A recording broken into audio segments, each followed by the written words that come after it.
911 Goes to Washington. I'm Trey Forgety, NINA's Director of Government Affairs, and I'll be your host for today's webinar. Please bear with us for another 30 seconds as we wait for additional attendees to join our broadcast.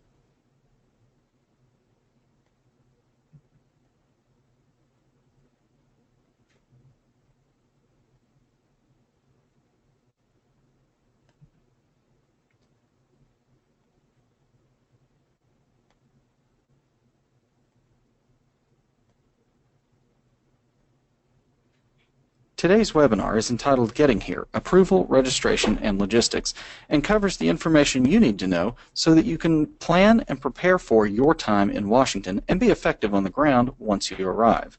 Before we jump into the substance, I want to cover a few housekeeping items. First, today's webinar is being recorded so that you can watch it on demand once our broadcast has concluded. To see this webinar on the web, visit www.youtube.com/911-NINA911.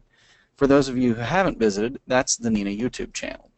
In addition, you can download our slides at www.nina.org/GTW.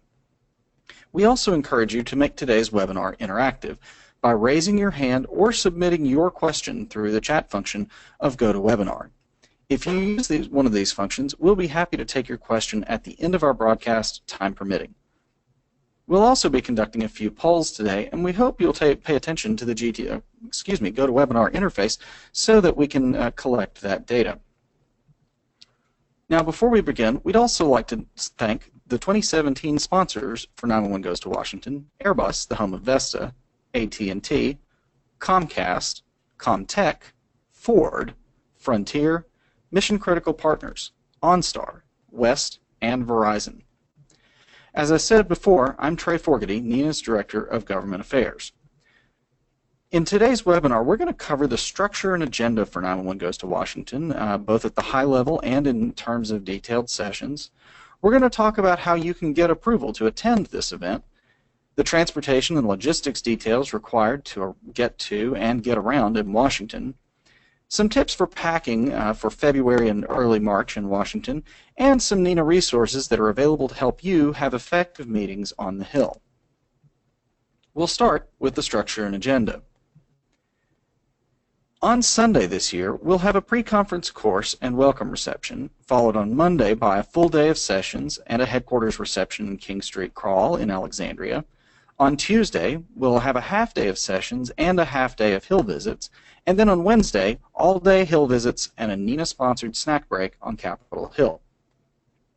For your information, this year's pre-conference course is Cybersecurity in the PSAP. I know this is an issue that we've been paying a lot of attention to here at NINA. We're going to have content related to this subject at 911 Goes to Washington, and it's something that our members are increasingly interested in. So whether you've already registered for 911 Goes to Washington or you're looking to bulk up on ENP credits and get yourself prepared for the coming attacks and defense requirements that you'll have as we transition to NG911 networks, this is a great opportunity to pick up those new skills at cybersecurity in the PSAP. You can still register for that course online at nina.org/GTW or using your individual member account on the NINA website. Later, after the pre-conference course, we'll host a welcome reception at the Marriott.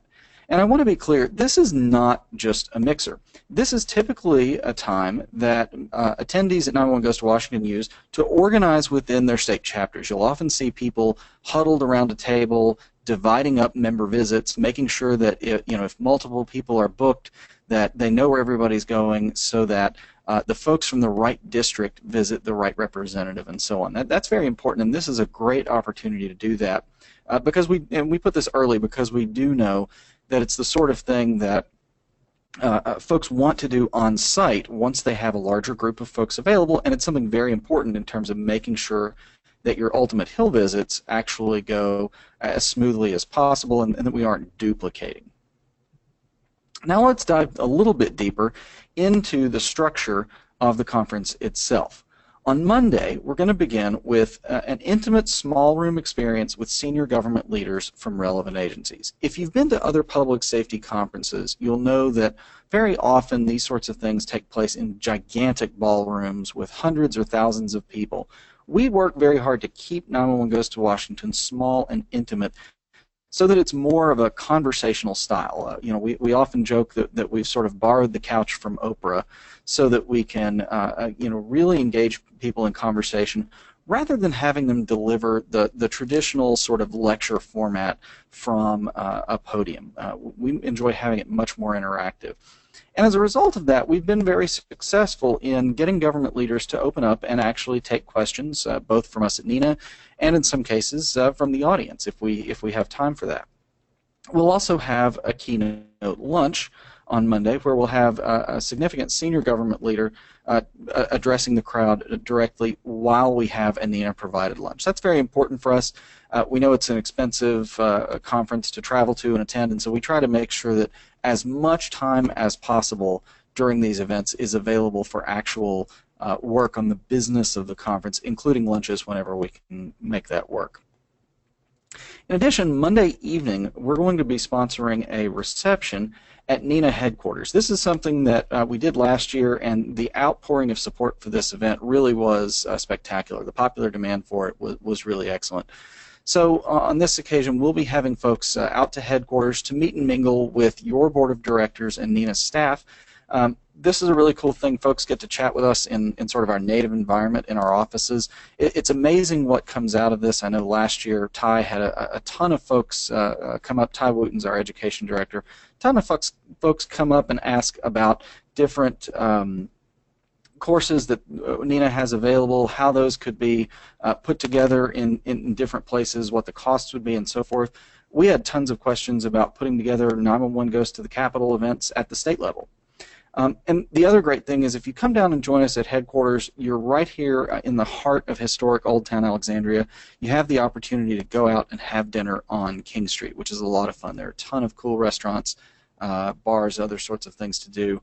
And it's wonderful to walk around in this town that has been here since the time of the founding. And again this year for 911 Goes to Washington, we're doing something that has been extremely popular over the years. We'll actually be having Tech Tuesday. Now, this is a continuation of the couch chat format from Monday, but with a technology-centric focus. And the reason we do this is we recognized a few years ago technology is changing very quickly, and it's no longer the kind of thing that you can put in a neat box and say, well, that's just for the technicians to worry about. It has serious policy implications that we have to worry about at the legal and regulatory levels here in Washington, and you have to worry about in your day-to-day job. So we wanted to take some time and spend it really looking at the intersection of those issues. And then before we dismiss you to the Hill, we'll also have a recap of our legislative talking points and strategy. I know that's always the most important thing at 911 Goes to Washington is, what do I say, how do I say it, and who do I say it to? We'll be talking a lot more about those issues in our follow-on webinars, so I don't want to give too much away here, but we will be touching on it twice during 911 Goes to Washington. Tuesday afternoon, we'll also be having Hill visits. This is really important, the heart of 911 Goes to Washington. It's really the most important thing we do to educate our elected representatives on the issues that face 911 across the country.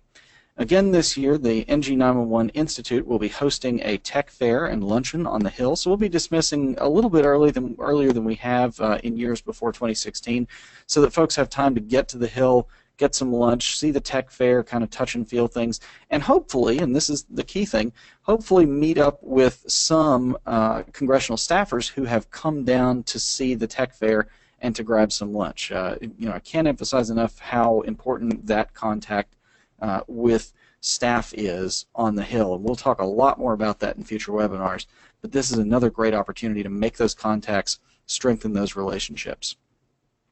Finally, on Wednesday, we'll also be having Hill visits. Those meetings continue all day, as many as you need to cram in for your state's delegation. And then to keep you going during that, we'll be providing a snack break at We the Pizza on Capitol Hill. We've been there for several years now. It's very popular. For those of you who are joining us for the first time, this is actually a restaurant that's owned by a prominent Top Chef contestant by the name of Spike Mendelsohn. They have great pizza. And that kind of reminded me, I'm curious to know how many of you on the webinar today are first-time attendees, and so we're going to push a poll. And so if you'd be so good as to click one of the answers that you have available on your screen right now. We'd like to collect that data so that you can let us know whether it's your first time or not. And we see lots of folks doing that, data changing very quickly. We'll give you just one more moment here to let that settle down a bit. All right, I think we've got all of our data in. Thank you so much for letting us know that 71% of you are going to be coming to 911 Goes to Washington for the first time. That's really great. That helps a ton in terms of us knowing what information we can give you during our webinars to help make this successful. So really appreciate you first-time attendees. I think you're going to enjoy yourself. Let's move on a little bit now to give you a look at our agenda. So Monday topics, things that we're going to be discussing during those couch chat style sessions on Monday.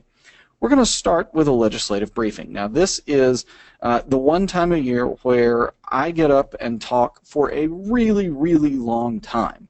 I'm going to cover in detail all of our legislative agenda, recap some tips that you'll get from the webinars about how to have effective meetings on the Hill, and answer questions about our legislative agenda, our talking points, what we're trying to get done, what the strategies are for doing that, and how we really want to push that over the upcoming year. Because I'm very fond of saying, it's not what we do during the 3 days of 911 Goes to Washington that matters most. It's what we do the other 362 days of year to keep 911 at the forefront of the legislative mind.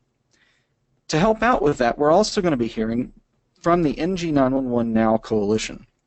This is a group formed by Nina, NASNA, ICERT, and others about a year ago to really advance the ball on NG 911. We've set a goal of getting NG 911 implemented nationwide by the end of the year 2020.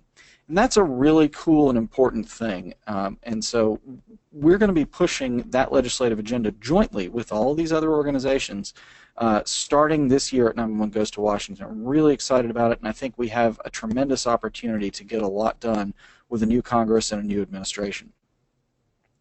The perennial hot topic, we're going to continue to talk about the state of text messaging, and we're getting very close to having some really cool announcements about who's going to lead this panel. So I can't give it away yet, but stay tuned because this is going to be pretty cool, we think.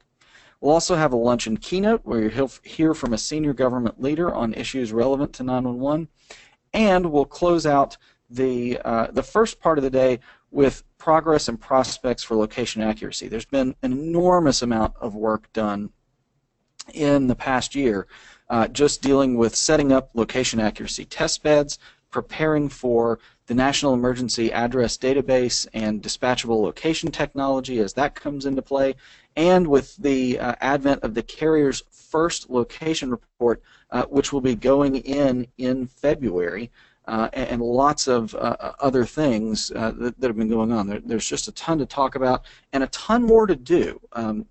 We started this process a number of years ago now, but it was a 6-year process then, and it's a lot of time is left. We've got a lot of work to do, so tons to cover there. Monday, we're also going to talk about the TFOPA final reports. Last year we had some TFOPA reports available, but that committee has now completed its work and issued their full final reports.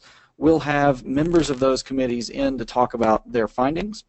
Likewise, from the Communications Security, Reliability, and Interoperability Council, we'll be discussing issues like location-based routing for 911 and network timing synchronization that's required to keep telecommunications networks functioning and to keep 911 systems up and running and logging things appropriately.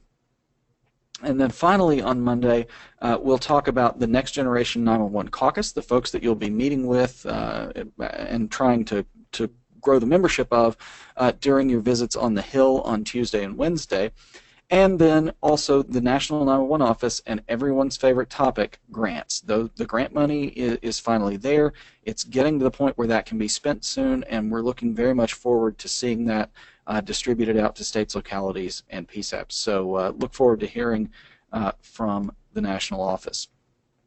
As I said before, Tuesday's topics will be focused on tech. And this year we have some really interesting things that have gone on that we need to discuss. We had the first TDOS attack triggered by a tweet. This was a widespread denial of service attack against 911. Multiple 911 centers, not just one this time, originated by multiple unwitting victims who became attackers just because they clicked on a link. We'll talk about the wide world of apps, which is really something that our membership has expressed a lot of interest in. There are a ton of applications out there now that purport to do something about improving 911 service. Some of them maybe do, some of them maybe don't, and some of them arguably make things worse. So we'll be looking at the policy implications brought up by all of these new applications and what we should be doing both as a community in the legal and regulatory domains and then also as individual PSAPs to make sure that the introduction of new capabilities and new applications to the ecosystem doesn't have negative impacts on 911 writ large. And then finally, before we leave for the day on Tuesday to head to the Hill, we'll have a recap of our talking points and legislative strategy, and one last opportunity for everybody to ask questions before they have to go and present in front of congressional staffers and members of Congress. That afternoon, once you leave our host hotel, we'll be headed to NG911 Institute events hosted on the Hill, including a tech fair and luncheon, and then later that evening in the Rayburn room, in the Rayburn building, the 911 Honors Awards. These have been very popular events in years past. We've had a number of members of Congress and senators stop by. A lot of great awardees have come in to receive their awards, so we're very pleased to have those events available on Tuesday evening. Wednesday, as I said before, things will continue with all-day Hill visits. We will also have, to support that, additional materials. We know some delegations, folks come in and the materials you have in your packet are fine because you've got enough folks from your state that you've just got enough copies of things. In other cases, you'll actually have one person who needs to cover most of the delegation for the state. When that happens, we like to keep extra materials available on Wednesday, so if you have Wednesday afternoon visits, you can grab those materials to kind of replenish. We'll have plenty more at registration as well, so let us know if you need additional resources, and we'll be happy to set that up for you. Now, as with anything else in the public sector, you have to get approval to attend 911 Goes to Washington. And we do everything we can to make the case that this is a good use of taxpayers' money. We're very sensitive to the fact that Washington is an expensive city, but the work we do here is really, really important. So we're providing an approval toolkit on our website. It's available at nina.org/GTW. Resources that you'll find there include our online agenda, a sample justification and approval request letter with an instruction manual for how to fill that out, format it to give you the best opportunity for getting approval, and our registration web form and hotel booking engine. And that's an important thing that I want to bring up.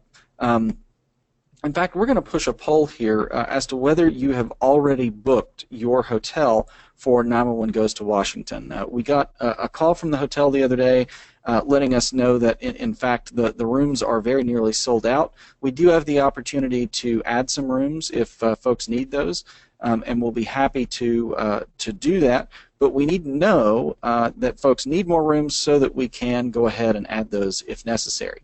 I'll provide just another moment here for folks to vote in our poll on whether you have booked your hotel for 911 Goes to Washington or not. We'll talk about where we're staying here in just a few minutes, but we appreciate your participating so that we can estimate what we need to do on the hotel front to make sure that everyone can be accommodated as close as possible. I think we'll go ahead and close that poll, and we'll ask one sort of subsequent question. For those of you who have booked already, did you book your room through the NINA housing link available at nina.org/GTW? This information is important for us because it lets us know where our attendees are going to be staying so that we can plan events appropriately, and also so that we can work with our hotels for future events to plan where folks will have available to them on a discounted basis. And that's something that we really have to start planning 2 to 3 years out. I'm pleased to say we actually just recently concluded a new contract for 911 Goes to Washington. We're going to have a great new property starting in 2018 that will actually move us back into the city of Washington. So some really cool things happening there. But just to make sure we get those numbers right, we really do need to know, did you book your room through our housing link? That's available on the GTW webpage. We appreciate your voting in the poll. I'll give you one more moment here to complete that process before we move on to our next slide. And thanks very much to those of you who have responded. So next up in our approval toolkit, we want to talk a little bit about having the conversation about attending 911 Goes to Washington. We've heard from our members and from staffers who've been in the public sector that it helps to open with the topics, not the ask. When you start having a conversation about going to 911 Goes to Washington, it's not a great idea to open with, hey, I want to go to a conference. It's better to open with something like, hey, have you heard about this recent denial of service attack on PSAPs? I just saw this thing from 911 Goes to Washington where they're going to be talking about it. I think it's really important that we hear that. And then focus on the benefits, not the cost of it. Because at 911 Goes to Washington, you get something that money usually can't buy, direct access to key federal policymakers. We help make it as easy as possible to get your views and your questions in front of the folks who really are empowered to do something about the needs of the community. And we also work very hard to provide really up-to-the-minute information on today's big issues. It's no secret we're undergoing a massive transformation in our federal government, going to one-party rule, a new president, a new majority in the Congress. Things are going to be radically different over the next 4 years. And so we're going to be talking about some things like grants, NG911 deployment, and apps that the new administration and the new Congress will really have to be doing a lot of work on over the next few years. So it's really critical to be here in Washington and to hear about those things. And then the next thing, and this is because we do have a lot of first-time attendees here, I want to mention the importance of relationships, building relationships with congressional staffers and members over time is the most important thing that you can do at 911 Goes to Washington, because you want to be the resource. You want to be the hometown resource. It's one thing for a staffer or a member of Congress to call me. I'm the Washington representative for the organization. It's my job to take those calls to some extent, but it's a lot better when they have the option to call a constituent, somebody who has the power to actually vote them into or out of office, and to say, you know, what should I be doing here? What do I need to know about 911? What's new? What's different? You know, asking you for those kinds of things, even if you turn around and ask me for the talking points on them before you respond, it will always make a bigger difference, and that's why it's so very important that you have those pre-existing relationships.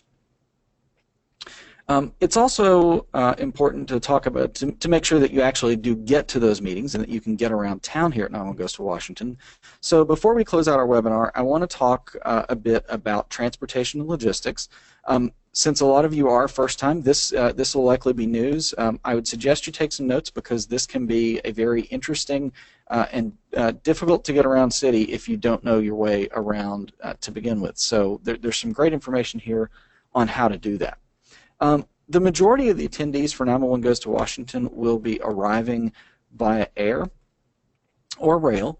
Our region, which around here is called the National Capital Region, has 3 major airports. We have Reagan National, or DCA. That's the pin located down near the middle of the screen there. That's actually the closest airport to town. We have the largest airport in the region, Dulles International, or IAD. That's located off to the left of your screen. And then another regional airport, Baltimore Washington International. A number of low-cost carriers serve that airport. It's been popular in years past. It's a great way to get into D.C. And save some money, although it will take some extra time, because generally speaking you'll have to take a train or bus down from that airport into Union Station and ultimately onto the hotel. Not to worry, we'll show you how to do that.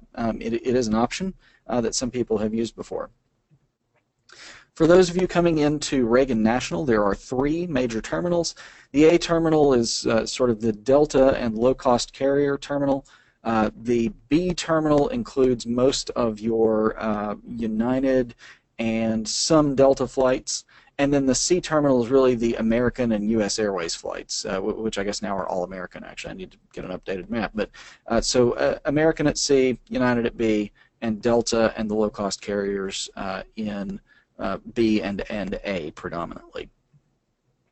The great thing, though, is if you come into Reagan, you can get to our hotel directly on the metro in one stop. You can walk it. It takes about 30 minutes. I've done that before. If it's a pleasant day, it's a nice walk.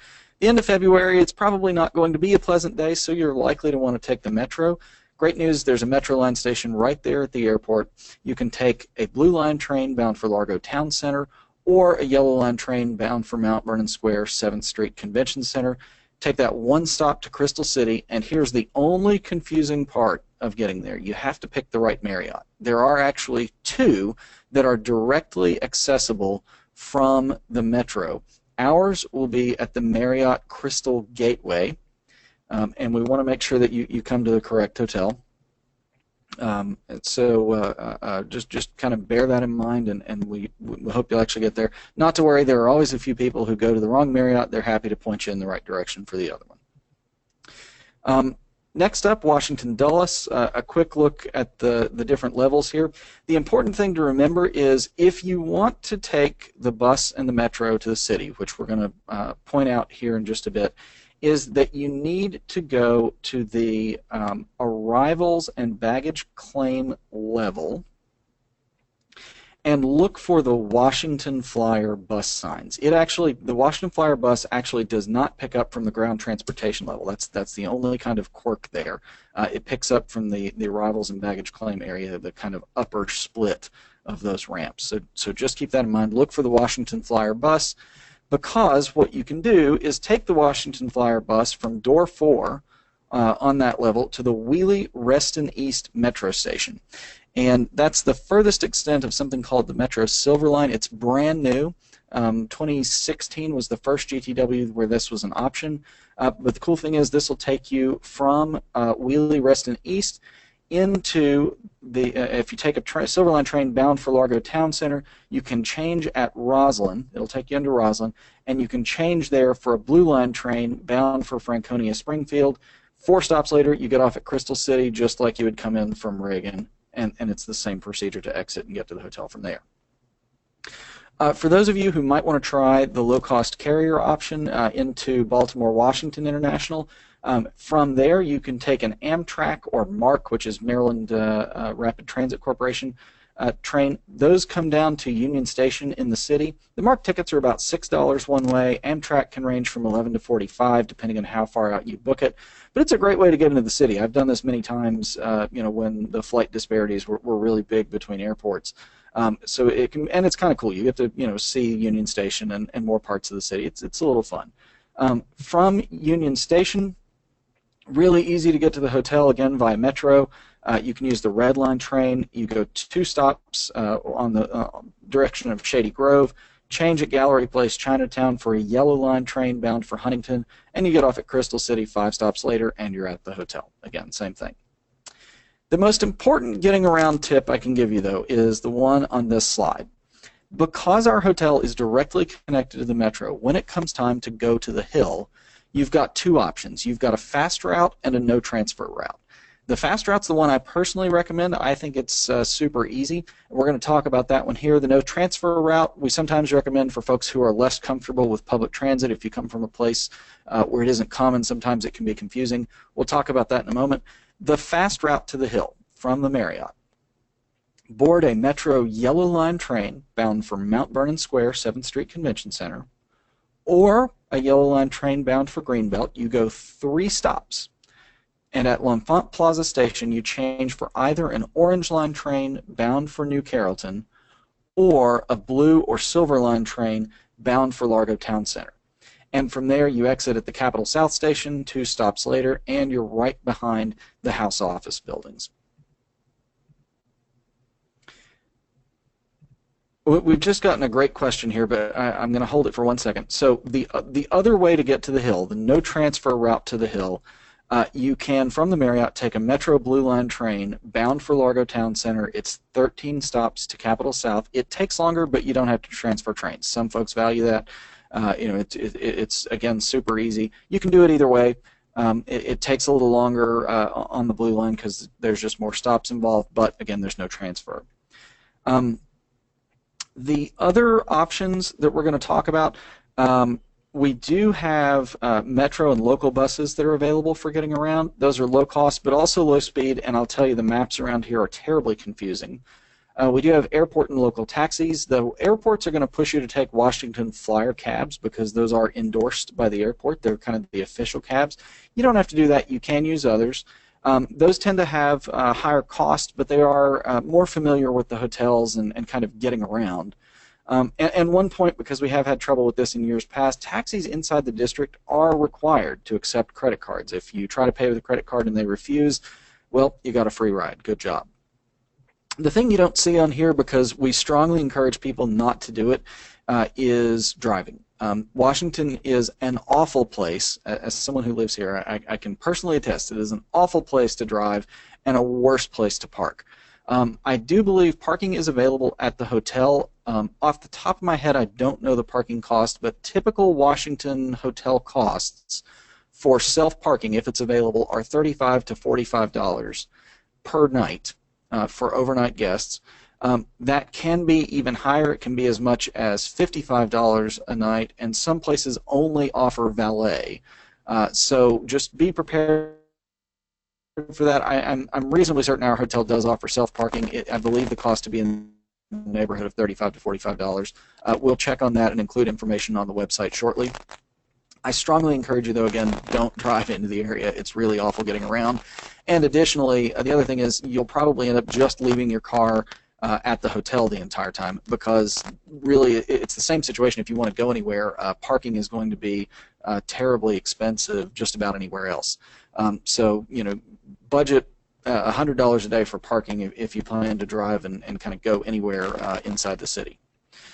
The alternative that I do encourage is if you get here by rail or by air and you need to get around someplace that's not easily served by transit, we do have great ride-sharing application availability with Uber and Lyft.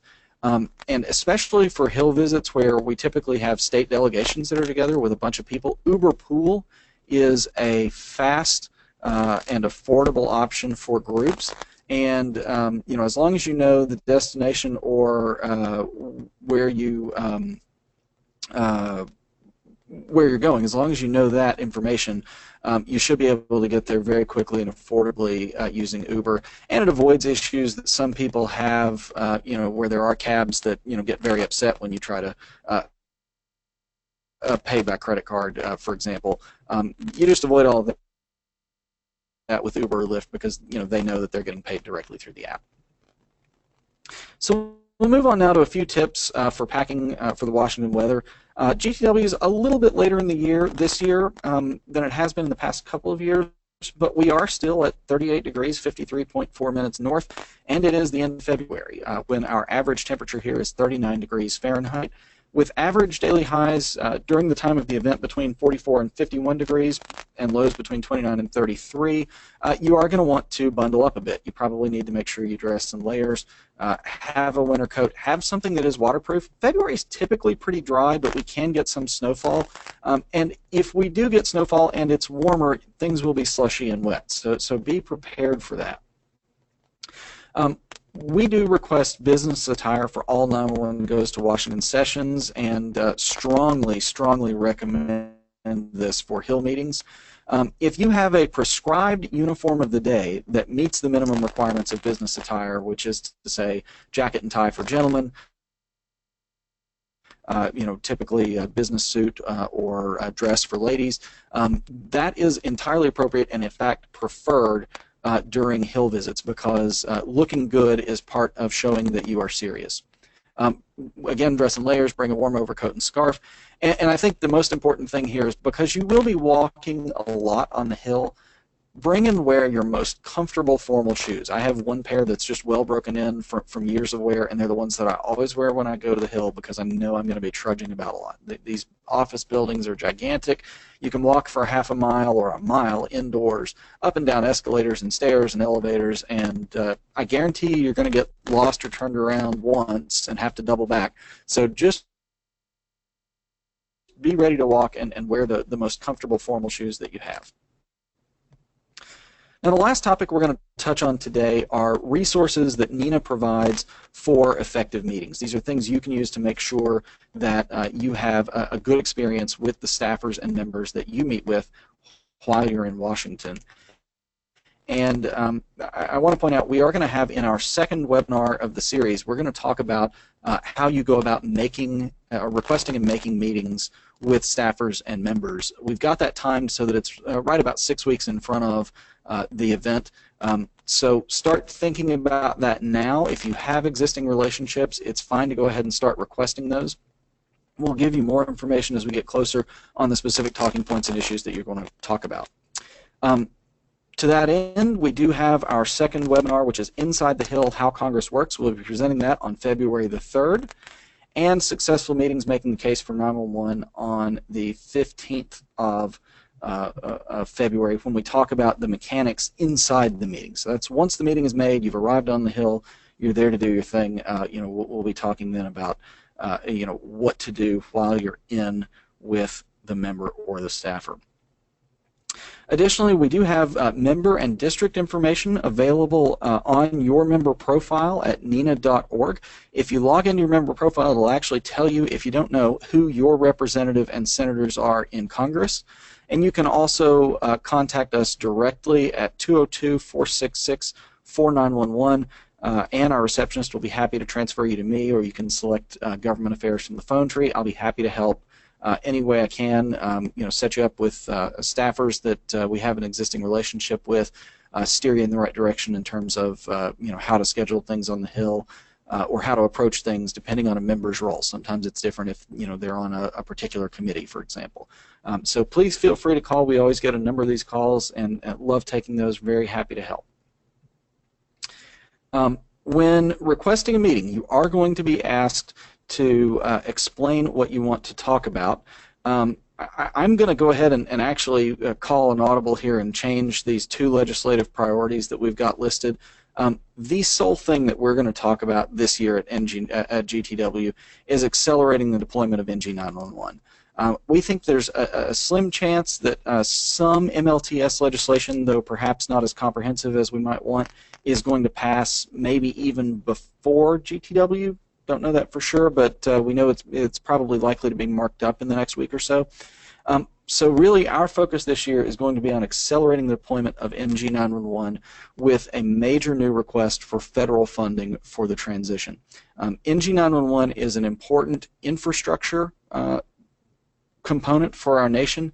It is part of our public safety and national security enterprises, and it's something that really we have to spend a great deal of effort getting updated for our nation. And so because those concepts of 911 as infrastructure, public safety, and national security components really line up neatly with the avowed priorities of the incoming administration and the new Congress, we think we've got as good a shot as ever at getting some major new funding for these topics. Before we take questions, I do want to acknowledge our sponsors again. If you do have a question and you'd like to ask it live on the air, please go ahead and raise your hand, and we'll take that. We'll try to take those questions if we have time live. Otherwise, you can use the question interface and go to webinar to do that, and we'll be happy to take those as they come in as well.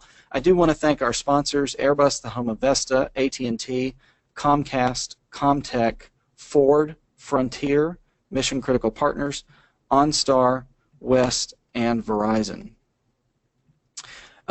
The first question I got here is, last year folks were able to use the the trolley from the Senate side to the House side, and I believe they're asking specifically about the members' private subways that connects the Senate office buildings with the Capitol building, and then the Capitol building with the Rayburn building.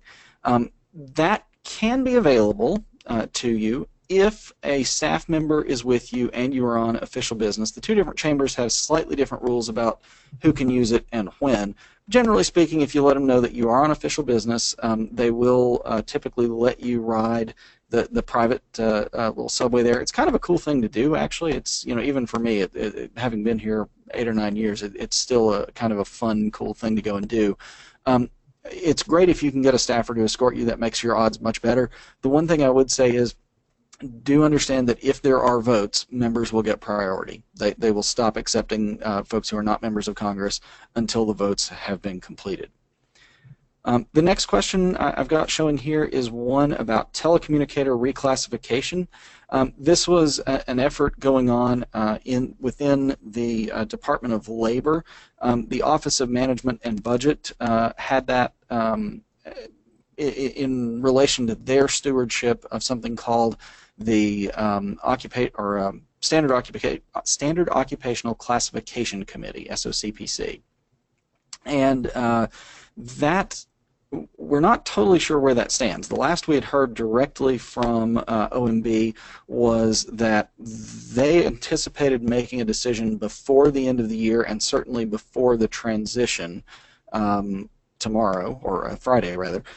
That has not happened so far, so we're really not sure where that stands. But rest assured, that is something that we will be mentioning during 911 Goes to Washington. I know it's an issue that's been front of mind for a lot of folks, and we probably will take some time to just sort of talk through what Nina's strategy has been on that and why. I also got a question here that one of the buildings on the Hill may be under renovation, and that a representative may be in a different office than normal. That's fairly typical at the start of a new Congress. Folks move around a bit, offices get reassigned, things get rebuilt out. With respect to any specific office, unfortunately I'm not going to be able to tell you right now who will be out of pocket and who will not. My suggestion for that is definitely call your member's office sometime in, say, the week ahead of 911 Goes to Washington, so that you have an opportunity to just check off with them where things are going to be. That's a great thing to do anyway, just to make sure that the meeting is reconfirmed. You know, there can always be some sort of calendar snafu. Good to just check off on those sorts of things. We've got time for 1 or 2 more questions. If anybody would like to raise their hand or submit using the question interface, we're happy to do that. One question here was to repeat the hotel. That is the Marriott Crystal Gateway. Be looking forward to seeing you there in Crystal City in Arlington, Virginia, not too far from the Arlington National Cemetery, actually. It looks like that is our last question, so we'll finish up with just a couple of housekeeping items.